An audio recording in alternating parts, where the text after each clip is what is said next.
Hi, welcome to my show where I get to interview really awesome people who are talented, accomplished, and who are doing great work in the world. And I'm just lucky enough that I happen to know these people, and or I run into them in the most interesting place. For instance, so today I have Padma Kupa and Trish Harris. And Padma, I met you at Panera Bread because I was writing an article about Feiruz Said. And then I ended up meeting you and John, who I interviewed here from the Constitution Cafe. I interviewed him here before. And what a small world, right? And then now we have Trish Harris, are you the co-founder and president or the co-founder and current vice president. Okay, of Interfaith Wisdom. It's WISDOM. It stands for Women's Interfaith Solutions for Dialogue and Outreach in Metro Detroit. And how we need that, don't we? So I went on your website. I loved the different diverse women that were parts in the pictures. Their colorful clothes, their colorful auras, and then I find out that you guys have a book out which incorporates everything, what you're about basically. Right. Yes. Just hold it up a little bit more. Up this way so that they can see. Yep. Here, Interfaith. And how many people, how many authors or how many women are involved in this book? It's totally women's voices, and there are 52 of them. And every single one of them is from Metro Detroit. They represent 8 different faith traditions. So it's a very, very unique book. I don't know that there's anything like it on the market at all. The book is the story of women reaching out to the other, however that be defined by race, religion, ethnic group, and making a contact with someone unlike themselves. And then it shows you that A, it is possible, and B, there are tremendous benefits that can ensue from that contact. We really believe that women can make a difference, and it's basically through building relationships. And that's how we're going to come to peace, one relationship at a time. Wow. That's amazing. So a few weeks ago, I interviewed somebody who was doing a project. She's a professor, Hope Elizabeth May, and she's doing a project about the first woman that received a Nobel Prize, but who seemed to be lost in the shuffle. Like history had kind of forgotten her, like so many other stories. And then you see you realize the narrative that has been going on for so many years. But the nice thing about it, now I see all these women coming up and realizing, well, we have stories too, and we have really important stories that have been neglected for a long time. And that's why I enjoyed writing about Feiruz. And from what you're saying, Padma, that you were told and people suggested that you run for office. So what's going on with that, and did you take up the offer? Yeah, I did. I actually want to hark back to what you said before we were on the air about women uplifting other women. And I think that's really the idea behind WISDOM, is that through friendships with other women, through partnerships with other women, we have been able to build bridges, create alliances that then institute peace in our communities. And I think that's really an important aspect of why the book and the organization, women helping each other tell their stories. The first edition of WISDOM had my story in it of how I came to face exclusion and created an interfaith organization right here in Troy, the community that I live in. And actually that was encouraged by the founders of WISDOM, which include Gail Katz, Shahina Begg, and Trish. And Gail had invited me to be on the board of WISDOM several years ago, more than a decade actually. It was formed in 2008. And when we did the book, the first edition of the book, we had about 29 stories. One of them is the story of the founding of WISDOM. But one of the stories was specifically mine, which Gail wanted to make sure was lifted up.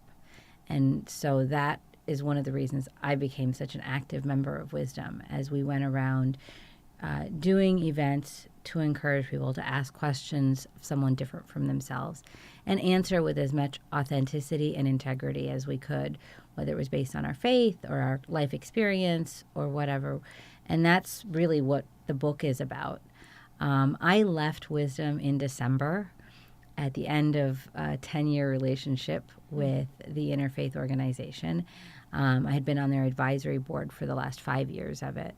But I left because I felt there should be a line of separation between church and state, as our Constitution allows, and that I would focus on my campaign, because I'm running for state representative in the cities of Troy and Clawson, representing the cities of Troy and Clawson. That's awesome.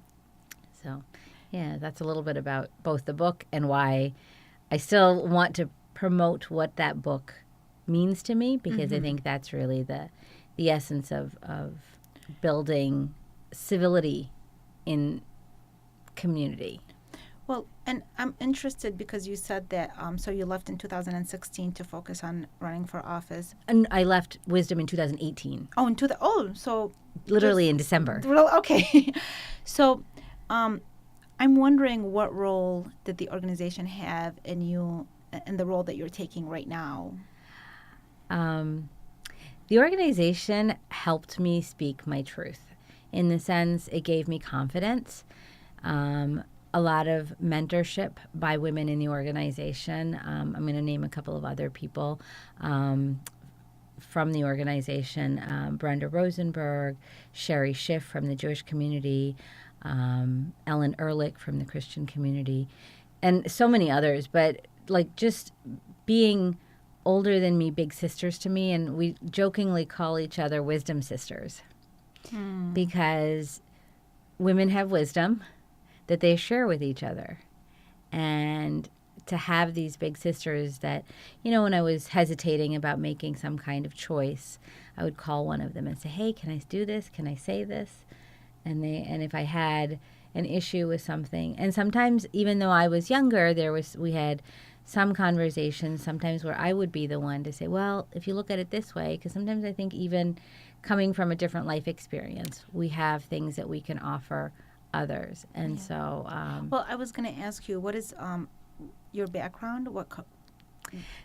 So I was raised in New York. I grew up in a household that, you know, I knew I was Hindu. My mother always made me wear a dot on my head, and my fourth grade classmates one of them used to call me Dot Head and make fun of me. But, you know, I survived that sort of ridicule and otherization.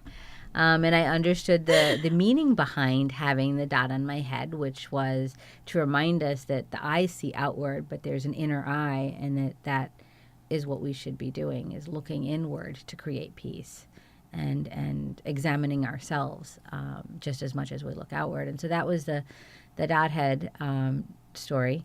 But beyond that, I grew up on the East Coast and grew up really rooted in the American democracy. What are the ideals? That it's participatory, that you not only cast your vote, but you voice your opinion. And so then when my parents took me to India at the age of 15, my father wanted to be part of the country that he was from. Even though he had come here as a graduate student, he still felt very close to India. And so when I was 15, I had to move back with them. I did not have a choice. And so what I did was I got my bachelor's in engineering. And the American economy requires many people in STEM fields, and they needed engineers and doctors from other countries to fulfill the needs. And guess what? I was able to come back with 2 suitcases and $250 and go to graduate school and get a job, and came to Michigan because I'm a mechanical engineer. I love making cars. I loved the idea of, you know, and it's the home of the American middle class. I can't relate, but okay. Yeah, I mean, faith became a part of my public life only as a result of being excluded from a National Day of Prayer event that the city of Troy was holding. To me, it's something very private. You don't need to put it out there. But when people started excluding me, when I saw the discrimination that people were facing as a result of 9/11, when I saw what my Muslim sisters who wear hijab were facing, I just felt like, and the most visible, the first man killed after 9/11 was a Sikh man with a turban, because they don't know the difference. Not that a Sikh should have been killed or a Muslim should have been killed, but the hate crime against Sikhs because of lack of knowledge that they wear a turban. And I thought, we're better than that. This is what our democracy is. We are a superpower, not just because we have a great military, but also because we have these amazing ideals of life, liberty, and the pursuit of happiness. And that, to me, is what makes me American. And that's what I want to share with my fellow brothers and sisters and citizens. Well, that's why I love this picture that you guys have on your website right here. Look at this. I mean, how diverse can you be? Then all these, you could tell from the clothing, not only regarding the religion, but the different background, the different ethnicities. This picture says so much. And it's only through this kind of unity that we can address some of the subjects that, Padma, you were talking about. Well, as a group, what we are really trying to do is model that people from diverse backgrounds and different belief systems can work together in harmony for the common good of all, because it sure doesn't look like it's happening much today. So we're acting as a model that this can and does happen, and it can be done successfully. We're trying to empower women to be more active in working for both gender equality and for peace and social justice. And we're trying to dispel myths and stereotypes that are at the root of most of the fear and a lot of the hate and the isolation that we're seeing today. And then nurturing the spirituality and the friendships that grow out of our events. Since we're a totally volunteer organization, no paid staff, and since we became a nonprofit, we just celebrated our 10th anniversary. We have done almost 200 programs in 10 years. Oh, amazing. And we do educational and community service programs. 2 of them we worked with Kids Against Hunger, and we had 500 people, and we put together 40,000 meals. And that some went overseas, some stayed in Detroit, because we have people that are hungry here too. We have really a lot of different kinds of programs, but the one that gets the most publicity, we call it our signature program, is 5 Women, 5 Journeys, and Padma's been part of that since it was formed. Yeah, the first one was at a humanist synagogue in Birmingham, and the beauty of it was that during the program we had a dinner, and then we had the 5 women that each answered the same questions, but from their own unique faith perspective and background. And like one of the first questions I ask is, how did your childhood shape your faith and your practice of your religion? And so, each of us has why we believe what we believe. It's usually because of our parents, right? But then it's also shaped by the context that we live in. And so I always talk about how living here, then going to India, and then coming back, because living in India was really an amazing experience for me from the age of 15 to I finished my bachelor's. The pluralism that's there in India, 3 religions were formed in India: Sikhism, Jainism, and Buddhism. All the prophets were from India, and 3 religions found solace in India. Mm-hmm. The Jewish community has a tribe that went to India. There's Christians who went to India for solace. And then there were Muslims who fled certain regions of the Middle East and Pakistan to come to India because they're from a sect called the Ahmadiyya sect that were treated badly in other parts of the world. And so India is just so pluralistic. My roommate was Catholic, and we would go to church with her, and she'd come to temple with me, and we never really thought, okay, it's God. It's your God, my God, but we can be blessed together. That's And right. so to me, that experience shaped me. And so I used to talk about that as a, what is my childhood? And so that's the 5 Women, 5 Journeys. Yeah, and so what do the women do as a program? What is, aside from sharing these stories with Well, each other? we have regular questions and everybody responds. And what the upshot of it is that you learn about what it was like to be a woman in a particular faith tradition. We talk about the challenges, the stereotyping, the early experience, and that goes on for about an hour. And you really get a personal story, and people relate very well to personal stories. That's why this is so important too.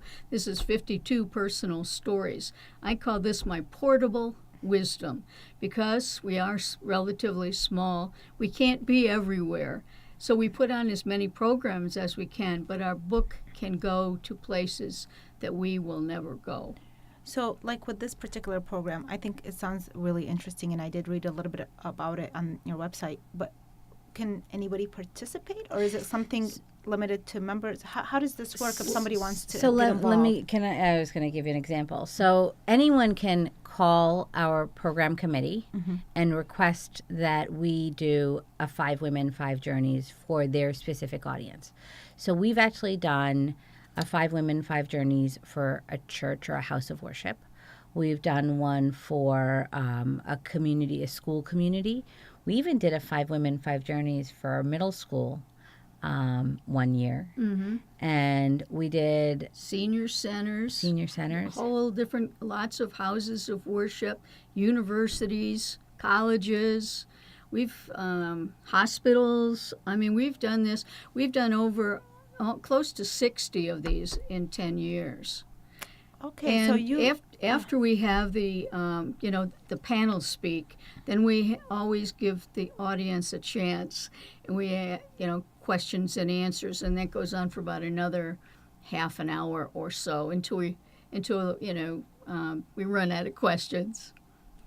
I love that. I mean, when you were asking that question, because I'm a writer, so I go to a lot of self-reflection, but I encourage when I do workshops or anything where I'm teaching certain practices, it's really so to help people do that self-reflection, because I think that, for instance, given where I was born in Baghdad as a minority Christian, I didn't know the roles that played until in adulthood. I realized that being born in under oppressive regime, Saddam's regime, that I had difficulty expressing certain stories through my writing. Like when it came to politics, there was kind of a resistance. There was a part of me that wanted, and there was a fear factor. And then later I was understanding all of this.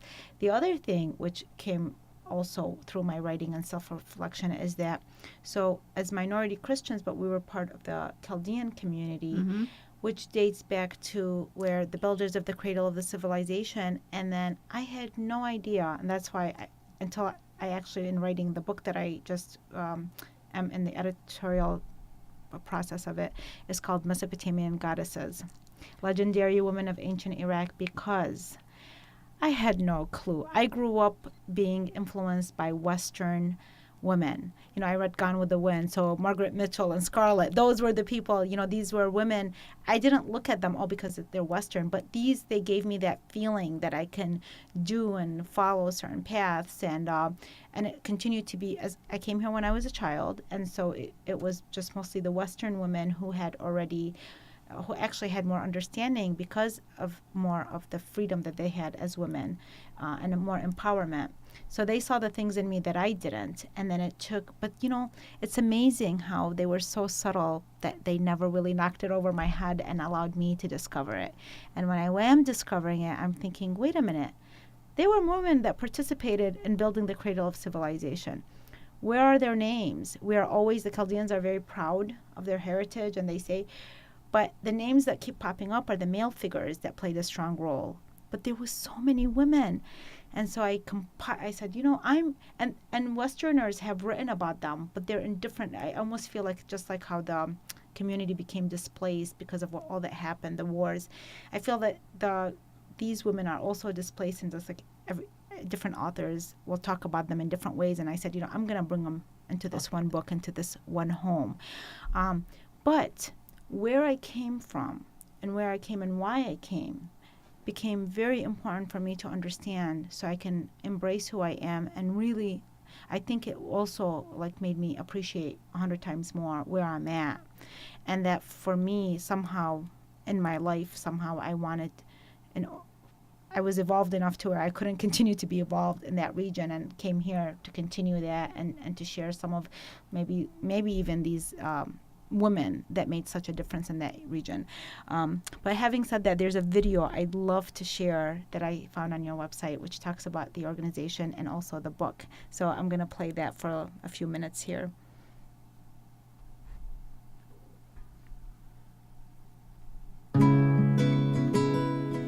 In 2006, there was the thing called the Israeli-Palestinian conflict. And many of the male clergy and many of the men in the interfaith community stopped talking to one another. So we felt, as women, we needed to do something. And we decided to found an organization of women working with women from all faith traditions. Wisdom is Women's Interfaith Solutions for dialogue and outreach in Metro Detroit. The other two co-founders were Gail Katz, who is Jewish, and Shahina Begg, who is Muslim. Gail had been involved in interfaith for a very long time in many different capacities, and Shahina had been instrumental in the founding of the Unity Mosque, which brought Muslims from many different ethnicities and nationalities together in Bloomfield Hills. I've always been interested in religious and cultural diversity, but as an adult, I found my social circle was really kind of constrained to my synagogue community, and I really felt the need to be able to find other people that I could talk to, and Wisdom really filled the bill. And one of the missions of Wisdom is to, quote, create a space for peace. That was heartfelt to me. And I found out this was an interfaith organization. Well, I had been teaching world religions for over 35 years with the hope that learning about other faiths would lead people to embrace one another as one human family. This group, Wisdom, certainly with its community outreach, is a way for me to be involved with doing what I can do to spread peace in the world. This was one of the goals of Wisdom, to empower women to speak out for peace and brotherhood and getting along.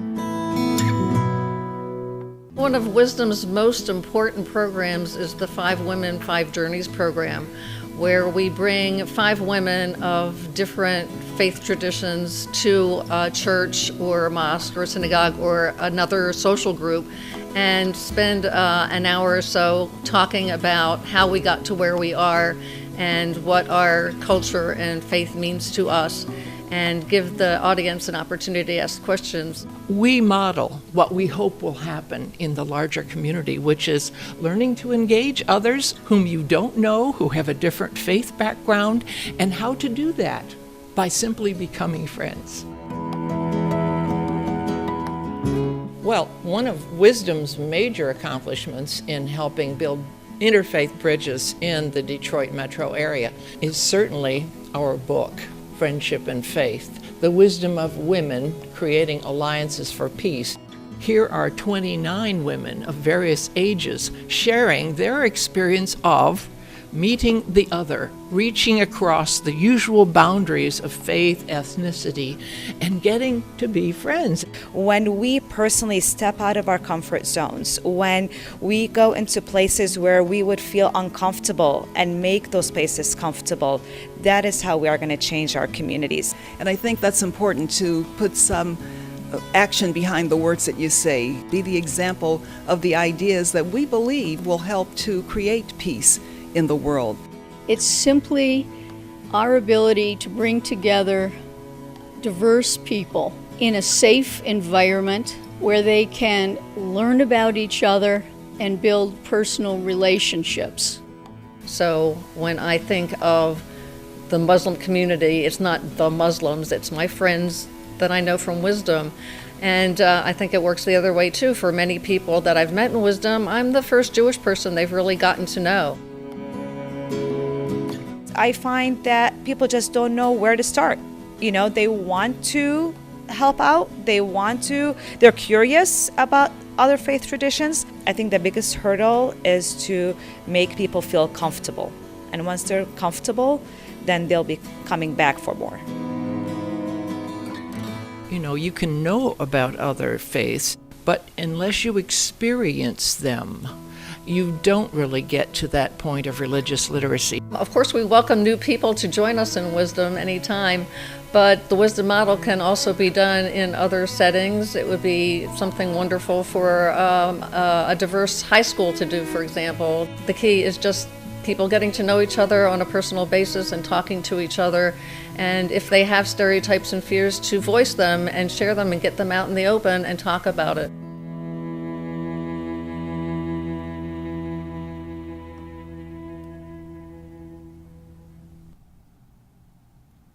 That was so beautiful. Thank you. It was so touching.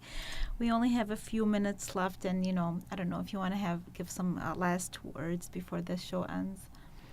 Well, we've been prolific. We've been in 28 different places within Michigan, and we've traveled as far as Illinois, Ohio, up to Traverse City.